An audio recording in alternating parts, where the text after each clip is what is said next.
ಧನುಸ್ ರಾಶಿ ಮಕ್ಕಳಿಂದ ಸಹಾಯ ಸಹಕಾರ ಸಿಕ್ಕುವಂಥದ್ದು. ನೀವು ಯಾವುದೇ ಸಂಕಲ್ಪವನ್ನು ಮಾಡಿ, ಯಾವುದೇ ಯೋಚನೆಗಳನ್ನು ಮನಸ್ಸಿನಲ್ಲಿ ಇಟ್ಕೊಳ್ಳಿ, ಯಾವುದೇ ಯೋಜನೆಗಳನ್ನು ಹಾಕ್ಕೊಳ್ಳಿ, ಅದೆಲ್ಲದಕ್ಕೂ ಮಕ್ಕಳು ನಿಮಗೆ ಸಹಕರಿಸ್ತಾರೆ ಅನ್ನುವಂಥದ್ದು ಮುಖ್ಯವಾಗುತ್ತೆ. ಗೃಹ ನಿರ್ಮಾಣದ ಆಲೋಚನೆ ಇರತಕ್ಕಂಥವರಿಗೆ ಉತ್ತಮವಾದಂತಹ ಒಂದು ಸಂದರ್ಭ ಸಿಕ್ಕತ್ತೆ. ಅದರ ಬಗ್ಗೆ ಚರ್ಚೆ ಮಾಡೋದಕ್ಕೆ, ಸರಿಯಾದಂತಹ ನಿರ್ಧಾರ ಮಾಡೋದಕ್ಕೆ, ಯಾವ ಕಾಲದಲ್ಲಿ ನಾವು ಆರಂಭ ಮಾಡಬೇಕು ಅನ್ನುವಂಥದ್ದಕ್ಕೆಲ್ಲ ಮಾಹಿತಿಗಳು ಸಿಗ್ತಾ ಹೋಗುತ್ತೆ. ಹಿರಿಯ ಅಧಿಕಾರಿಗಳಿಂದ ಕೆಲವು ವಿಚಾರಗಳಲ್ಲಿ ತಿರಸ್ಕಾರ ಆಗಬಹುದು, ಆದರೆ ಅದಕ್ಕೆ ಬೇಸರ ಮಾಡಿಕೊಳ್ಬೇಡಿ. ನಾಳೆ ಮತ್ತೆ ಅವರ ಹತ್ರನೇ ಹೋಗಬೇಕಾದಂತಹ ಪರಿಸ್ಥಿತಿ ಒದಗಿ ಬರುತ್ತೆ. ಯಾವುದೇ ಗೌರವಯುತ ಕೆಲಸಗಳ ಮೇಲೆ ತಾತ್ಸಾರ ಭಾವನೆ ತೋರಿಸಬಾರ್ದು, ಆ ತಾತ್ಸಾರ ಭಾವನೆ ಇರಬಾರ್ದು. ಆ ಗೌರವಯುತವಾದಂತಹ ಕೆಲಸವನ್ನು ಗೌರವದಿಂದಲೇ ಕಾಣಬೇಕಾದಂತಹದ್ದು ಅತಿ ಮುಖ್ಯವಾಗುತ್ತೆ. ತಾತ್ಕಾಲಿಕವಾದಂತಹ ಹುದ್ದೆಗಳಲ್ಲಿ ಇರ್ತಕ್ಕಂಥವರಿಗೆ ತಕ್ಷಣ ಬದಲಾವಣೆಯ ಸೂಚನೆ, ಅಂದರೆ ಟೆಂಪ್ರವರಿ ಏನು ಕೆಲಸ ಮಾಡ್ತಾ ಇರುವಂತಹ ವ್ಯಕ್ತಿಗಳಿಗೆ ಬದಲಾವಣೆಯ ಪರ್ವ ಇದು ಅಂತ ಹೇಳಬೇಕು. ಅದೃಷ್ಟ ಗ್ರಹಗತಿ ಜಾತಕದಲ್ಲಿ ಚೆನ್ನಾಗಿದ್ದಂಥವರಿಗೆ ನಿಮ್ಮ ಕೆಲಸ ಖಾತ್ರಿ ಆಗಬಹುದು, ಇನ್ನು ಕೆಲವರು ಕೆಲಸದಿಂದ ಹೊರಗೆ ಬರಬಹುದು. ಇವೆಲ್ಲವನ್ನು ಜಾತಕ ಪರಿಶೀಲನೆಯನ್ನು ಮಾಡಿಸ್ಕೊಳ್ಬೇಕಾಗತ್ತೆ. ಪುರಸ್ಕಾರ ಮರ್ಯಾದೆಗಳು ನಿಮ್ಮ ಮಡಿಲಿಗೆ ಬಂದು ಬೀಳ್ತಕ್ಕಂತಹ ದಿವಸ, ಅಂದರೆ ಗೌರವಯುತವಾಗಿ ನಿಮಗೆ ಸ್ಥಾನಮಾನಗಳು ಸಿಕ್ಕುವಂಥದ್ದಾಗತ್ತೆ. ಸಂಗೀತ ಅಭ್ಯಾಸಿಗಳಿಗೆ, ಸಂಗೀತ ತಜ್ಞರಿಗೆ ಯಶಸ್ಸು ಸಿಗ್ತಕ್ಕಂತಹ ದಿವಸ ಇದಾಗಿದೆ ಅಂತ ಹೇಳಬೇಕು. ಇಷ್ಟದೇವತಾ ಪ್ರಾರ್ಥನೆಯನ್ನು ಮಾಡಿ ಶುಭವಾಗಿ.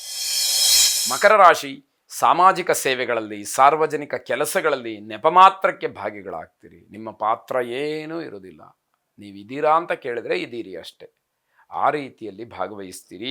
ಅನಾರೋಗ್ಯ ಪೀಡಿತರಿಗೆ ಭಯ ಹೆಚ್ಚಾಗ್ತಕ್ಕಂಥದ್ದು, ಜಾಗ್ರತೆಯನ್ನು ವಹಿಸಲೇಬೇಕಾದಂತಹ ಅನಿವಾರ್ಯ ಇರುತ್ತೆ. ಕುಟುಂಬದ ವಾತಾವರಣ ಸಮಾಧಾನಕರವಾಗಿರೋದಿಲ್ಲ, ಹಾಗಾಗಿ ಬೇರೆ ಯಾವ ಕೆಲಸದಲ್ಲೂ ಕೂಡ ಹೆಚ್ಚಿನ ಆಸಕ್ತಿಯಾಗಲಿ ಅಥವಾ ಮುಂದುವರ್ಕೊಂಡು ಕೆಲಸ ಮಾಡಬೇಕು ಅಂತಕ್ಕಂತಹ ಭಾವನೆಯಾಗಲಿ ಇಲ್ಲದೆ ಇರತಕ್ಕಂಥದ್ದಾಗುತ್ತೆ. ಕೆಲಸ ಮಾತು ಯಾವುದೂ ಕೂಡ ಸ್ವಾತಂತ್ರ್ಯ ಇರದೆ ಹಿಂಸೆ ಪಡಬೇಕಾಗತ್ತೆ. ಯಾವ ಕೆಲಸ ಮಾಡೋದಕ್ಕೆ ಹೋದರೂ ನಿಮಗೆ ಸ್ವತಂತ್ರ ಇಲ್ಲ. ಮಾತಾಡೋದಕ್ಕೆ ಬೇರೆಯವರು ಎದುರುಗಡೆ ಇರ್ತಾರೆ, ಗಟ್ಟಿಯಾಗಿ ಹೇಳಿದ್ದನ್ನು ಸಮರ್ಥನೆ ಮಾಡ್ಕೊಳ್ಳೋದಕ್ಕೆ ಅವಕಾಶಗಳಾಗೋದಿಲ್ಲ. ಹೀಗೆ ಬೇಸರವನ್ನು ಅನುಭವಿಸಬೇಕಾಗತ್ತೆ. ಸರ್ಕಾರಿ ಕೆಲಸ ಮಾಡ್ತಕ್ಕಂಥವ್ರಿಗೆ ಅನುಕೂಲಕರವಾದಂತಹ ದಿವಸ ಇದಾಗಿರುತ್ತೆ. ವಾದ ವಿವಾದಗಳನ್ನು ನೀವೇ ಸೃಷ್ಟಿ ಮಾಡಿ ಜಯಶೀಲರಾದಂತೆ ಮಾಡ್ಕೊಳ್ತೀರಿ. ನೀವೇ ಏನಾದ್ರು ಸಮಸ್ಯೆಗಳನ್ನು ಹುಟ್ಟಾಕ್ತೀರಿ, ಅದನ್ನು ನೀವೇ ಬಗೆಹರಿಸುವಂಥದ್ದು, ನೀವೇ ಪರಿಹಾರ ಮಾಡಿದ ಹಾಗೆ, ನೀವೇ ಮಾತಾಡಿದ ಹಾಗೆ, ನೀವೇ ಸ್ವಯಂ ಘೋಷಿತವಾಗಿ ಜಯಶೀಲನಾದೆ ಅಂತ ಹೇಳಿ ಘೋಷಣೆ ಮಾಡಿಕೊಳ್ಳುವಂತಹ ಸಂದರ್ಭ. ನಿಮ್ಮ ಗುರುಗಳನ್ನು ಆರಾಧಿಸಿ ಸರಿಯಾದಂತಹ ರೀತಿ ರಿವಾಜು ಮಾರ್ಗಗಳು ನಿಮಗೆ ಸಿಕ್ಕಲಿ. ಪೂರ್ವ ಸಂಸ್ಕಾರದ ಕೊರತೆ ಹೀಗಿದ್ದಾಗ ಈ ರೀತಿ ಎಲ್ಲ ಅನರ್ಥಗಳಿಗೆ ಅವಕಾಶಗಳಾಗಬಹುದು. ಶುಭವಾಗಿ. ಕುಂಭರಾಶಿ ಬಂಧುಗಳಿಂದ ಸಲಹೆ ಸಹಕಾರ ಹಾಗೆ ಪ್ರೋತ್ಸಾಹ ಎಲ್ಲವೂ ಕೂಡ ಸಿಕ್ಕುವಂಥದ್ದಾಗತ್ತೆ. ಬಂಧುಗಳ ಒಂದು ಆಶ್ರಯ ಇದೆ, ಅವರ ಒಂದು ಒಡನಾಟ ಇದೆ ಅನ್ನುವಂತಹ ವಿಚಾರದಲ್ಲಿ ನೀವು ಬೀಗುವಂಥದ್ದು ಸಹಜವಾಗಿರುತ್ತೆ.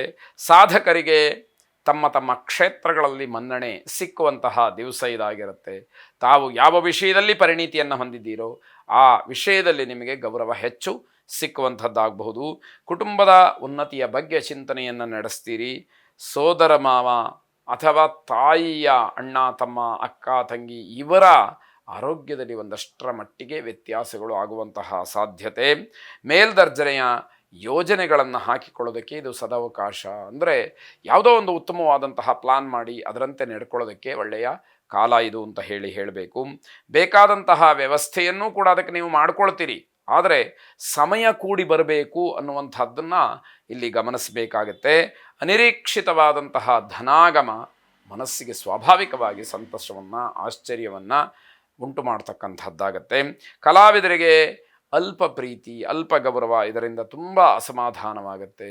ಎಂಥ ಪ್ರತಿಭೆ, ಅದನ್ನು ಗುರುತಿಸ್ತಕ್ಕಂಥವ್ರು ಇಲ್ವಲ್ಲ ಅನ್ನುವಂತಹ ಖೇದ ನಿಮಗೆ ಆಗ್ತಕ್ಕಂಥದ್ದು. ಧನ್ವಂತರಿ ಮಹಾವಿಷ್ಣುವನ್ನು ಪ್ರಾರ್ಥನೆ ಮಾಡಿ ಶುಭವಾಗಿ. ಕೊನೆಯದಾಗಿ ಮೀನರಾಶಿ ವಿದ್ಯಾಭ್ಯಾಸದಲ್ಲಿ ಪ್ರಗತಿ, ಆದಾಯದಲ್ಲಿ ಏನೋ ಒಂದು ಸ್ವಲ್ಪ ಹೆಚ್ಚಿನ ಗಳಿಕೆ, ಆದರೆ ಆರೋಗ್ಯದಲ್ಲಿ ಸ್ವಲ್ಪ ಮಟ್ಟಿನ ಸಮಸ್ಯೆ ಆಗ್ತಕ್ಕಂಥದ್ದಾಗತ್ತೆ. ಬಟ್ಟೆ ವ್ಯಾಪಾರಿಗಳಿಗೆ ಆದಾಯದ ಮೂಲ ಹೆಚ್ಚಾಗ್ತಕ್ಕಂಥದ್ದು, ಲಾಭ ಬರುವಂತಹ ಸಾಧ್ಯತೆ ಹೆಚ್ಚಾಗಿದೆ.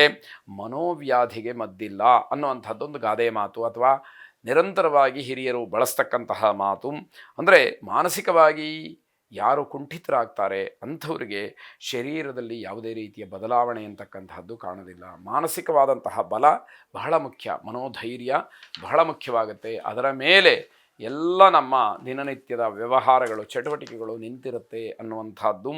ಉದ್ಯೋಗದಲ್ಲಿ ಶತ್ರುಗಳ ಕಾಟ ಪರೋಕ್ಷವಾಗಿ ಕಾಣುತ್ತೆ. ನೇರವಾಗಿ ನಿಮ್ಮ ಎದುರುಗಡೆ ನಿಂತು ಮಾತಾಡೋದಿಲ್ಲ. ಹಿಂದಿನಿಂದ ಏನು ಸಮಸ್ಯೆಯನ್ನು ಮಾಡ್ತಾ ಇರೋದು ಗೊತ್ತಾಗೋದಿಲ್ಲ. ಅನುಭವಿಸಿಯೇ ತೀರಬೇಕಾದಂತಹ ಪರಿಸ್ಥಿತಿ ಏನೋ ಅನ್ನುವ ರೀತಿಯಲ್ಲಿ ಭಾಸವಾಗ್ತಕ್ಕಂಥದ್ದು. ಸಾಮಾಜಿಕವಾದಂತಹ ಬದುಕಿನಲ್ಲಿ ಗೌರವವನ್ನು ಕಾಪಾಡಿಕೊಳ್ಳುವಂಥದ್ದು ಬಹಳ ಮುಖ್ಯವಾಗುತ್ತೆ. ಸಮಾಜದಲ್ಲಿ ಒಂದು ಸಾರಿ ನಮ್ಮ ಗೌರವ ಮರ್ಯಾದೆ ಹೋಯಿತು ಅಂತಾದರೆ ಅದನ್ನು ಸರಿಪಡಿಸ್ಕೊಳ್ಬೇಕಾದ್ರೆ ತುಂಬ ಸಮಯ ಬೇಕಾಗುತ್ತೆ. ಆ ರೀತಿಯ ಸಾಧ್ಯತೆಗಳಿಗೆ ಅವಕಾಶಗಳು ಬೇಡ ಅಂತ ಅರ್ಥ. ಮೇಲ್ದರ್ಜೆಗೆ ಇನ್ನೂ ಏರಬೇಕು ಅಂತ ಹೇಳಿ ಭಾವನೆ ಇದ್ದಾಗ ಅದಕ್ಕೆ ಪ್ರಯತ್ನಗಳು ನಿರಂತರವಾಗಿ ಪ್ರಾರಂಭವಾಗಬೇಕು, ನಡೀಬೇಕು. ಆಗ ಮಾತ್ರ ಯಶಸ್ಸಿಗೆ ಅವಕಾಶ ಇದೆ. ಮಾತಿನಿಂದ ಜಗಳವನ್ನು ಮಾಡಿಕೊಳ್ಳುವಂಥದ್ದು ಬೇಡ. ನಿಮಗೆ ಉದ್ದೇಶ ಇಲ್ಲದೇ ಇರ್ಬೋದು ಜಗಳ ಮಾಡುವಂಥದ್ದು, ಆದರೆ ಮಾತು ನಮಗೆ ಗೊತ್ತಿಲ್ಲದೆ ಹೊರಬಿದ್ದಾಗ ಅದರಿಂದ ಜಗಳವಾಗುವಂತಹ ಸಾಧ್ಯತೆ ಇರುತ್ತೆ ಅಂತ ಅರ್ಥ. ಪ್ರಭಾವಿ ವ್ಯಕ್ತಿಗಳ ಜೊತೆಯಲ್ಲಿ ಹೆಚ್ಚಿನ ಸಮಯವನ್ನು ಕಳೀಬೇಕಾಗತ್ತೆ. ಅವರ ಒಂದು ಅನುಕೂಲ ಭರವಸೆ ಮಾತು ನಿಮಗೆ ಸಹಾಯ ಹಸ್ತವಾಗುತ್ತೆ ಅನ್ನುವಂಥದ್ದು. ಋಣಾತ್ಮಕವಾದಂತಹ ಚಿಂತನೆಗಳು ಹೆಚ್ಚಾಗಿ ಮನಸ್ಸಿಗೆ ಬರುತ್ತೆ. ಇದು ತಪ್ಪಲ್ಲ. ಯಾಕೆ ಅಂತಂದ್ರೆ ಪ್ರತಿಯೊಬ್ಬ ಮನುಷ್ಯನಿಗೂ ಕೂಡ ಒಳಿತು ಕೆಡಕು ಅನ್ನುವಂಥದ್ದು ಎರಡೂ ಕೂಡ ಕೆಲಸವನ್ನು ಮಾಡ್ತಾ ಇರುತ್ತೆ. ಇದನ್ನು ನಾವೆಲ್ಲ ಧನಾತ್ಮಕವಾಗಿ ಸ್ವೀಕಾರ ಮಾಡಬೇಕಾದಂಥದ್ದು ಅತಿ ಮುಖ್ಯ. ದೇವಿಯನ್ನು ಪ್ರಾರ್ಥನೆ ಮಾಡಿ ಆ ಜಗನ್ಮಾತೆಯ ಅನುಗ್ರಹ ನಿಮಗೆ ಸಂಪೂರ್ಣವಾಗಿರಲಿ. ಶುಭವಾಗಲಿ.